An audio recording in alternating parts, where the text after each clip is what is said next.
સમગ્ર ગુજરાતમાં તાલુકા અને જિલ્લા તાલુકા પંચાયતને પ્રમુખ ઉપપ્રમુખની ચૂંટણી હતી. એના ભાગરૂપે દિયોદર ખાતે પણ હતી. દિયોદર તાલુકા પંચાયતમાં કોંગ્રેસની સ્પષ્ટ બહુમતી હતી. તેમ છતાં આજે ચૂંટણી અધિકારી એક તો મિટિંગના સમય કરતા જાણી જોઈને મોડા આવ્યા પછી બધા જે સભ્યો હતા એ હોલની અંદર બેઠા હતા, શાંતિથી મિટિંગ ચાલતી હતી.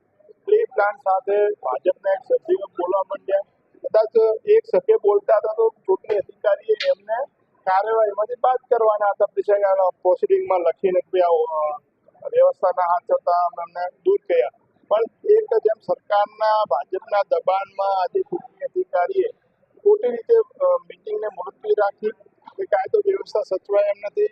કાયદો વ્યવસ્થા સાચવાનું કામ પોલીસ અધિકારીઓનું. આજે પોલીસની બંદોબસ્તમાં જાય થતી કાયદો વ્યવસ્થા ના સચવાય તો કોને જવાબદારી? ચૂંટણી અધિકારી જાણે જોઈ અને અહીંયાથી સ્થળ છોડતા ત્યારે લોકો ગાડીને આગળ આવીને રોકી અને કે તમે પ્રોસિડિંગ લખી અમને આપીને જાઓ. ચૂંટણી અધિકારી પ્રોસિડિંગ લખ્યા વગર કઈ રીતે બહાર નીકળી શકે? એમને મુલતવી રાખવી તો પણ એનું પ્રોસિડિંગ તો આપવું પડે.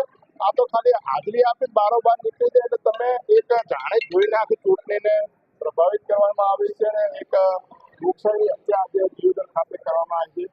અત્યારે અમારા ઘરના બહાર ચાલુ છે. અમે જ્યાં સુધી ચૂંટણી નહીં થાય ત્યાં સુધી લડવાના છીએ. ઉપર અમારા સભાસદ ખંડમાં અમારા 12 સભ્યો સવારના 10:30 વાગ્યાના બેઠા.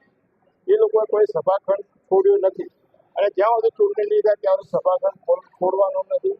અમે પણ જ્યાં સુધી ચૂંટણી ના ત્યાં સુધી બેસવાના.